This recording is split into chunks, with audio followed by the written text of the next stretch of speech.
فرمان رسول صلی اللہ علیہ وسلم ہے، سورۃ انفطار کی تلاوت کرنے سے اللہ قبروں اور پانی کے قطروں کے برابر نیکیاں اور ثواب دے گا۔ نبی صلی اللہ علیہ وسلم نے فرمایا، جس کسی کو اللہ نے 60 سال عمر دی ہے، اس پر بہانوں کے دروازے بند کر دیے۔ نبی صلی اللہ علیہ وسلم نے فرمایا، جو شخص دن یا رات کو صدقہ کرتا ہے، سانپ یا بچھو کے کاٹنے، گر کر مرنے یا اچانک موت سے محفوظ رہتا ہے۔ نبی صلی اللہ علیہ وسلم نے فرمایا، اپنی اولاد کا احترام کرو اور ان کو نیکی کے بارے میں بتاؤ تاکہ تم بخشے جاؤ۔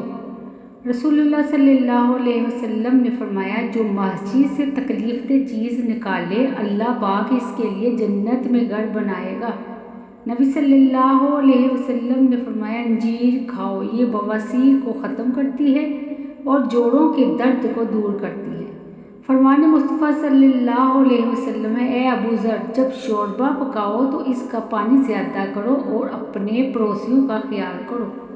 نبی صلی اللہ علیہ وسلم نے فرمایا، صدقہ سے اپنے مریضوں کا علاج کیا کرو، کیونکہ صدقہ بیماریوں اور پیش آنے والی مصیبتوں کو دور کرتا ہے۔ نبی صلی اللہ علیہ وسلم نے فرمایا، جو نرمی اور مہربانی سے محروم ہے، وہ خیر اور بھلائی سے محروم ہے۔ نبی صلی اللہ علیہ وسلم نے فرمایا، عائشہ، بدترین آدمی وہ ہے جسے اس کی بد کلامی کی وجہ سے چھوڑ دیا جائے۔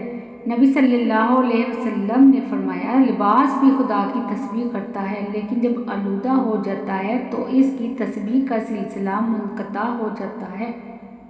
نبی صلی اللہ علیہ وسلم نے فرمایا، 4 چیزیں ایسی ہیں کہ اگر ان میں سے ایک بھی کسی گھر میں داخل ہو جائے تو اس گھر کو برباد کر دیتی ہے: خیانت، چوری، شراب خوری اور زنا۔ نبی صلی اللہ علیہ وسلم نے فرمایا، پینے کی چیز میں پھونک نہ مارو۔ نبی صلی اللہ علیہ وسلم نے فرمایا، اے مسلمان عورتوں، کوئی مسلمان عورت اپنی ہمسائی کے تحفے کو حقیر نہ جانے، اگرچہ یہ بکری کا پایا ہی کیوں نہ ہو۔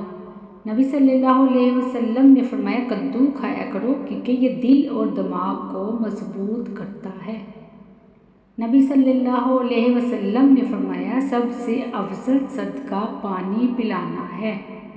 صدقہ جاریہ سمجھ کر ان سب احادیث کو زیادہ سے زیادہ شیئر کریں اور سبسکرائب کریں۔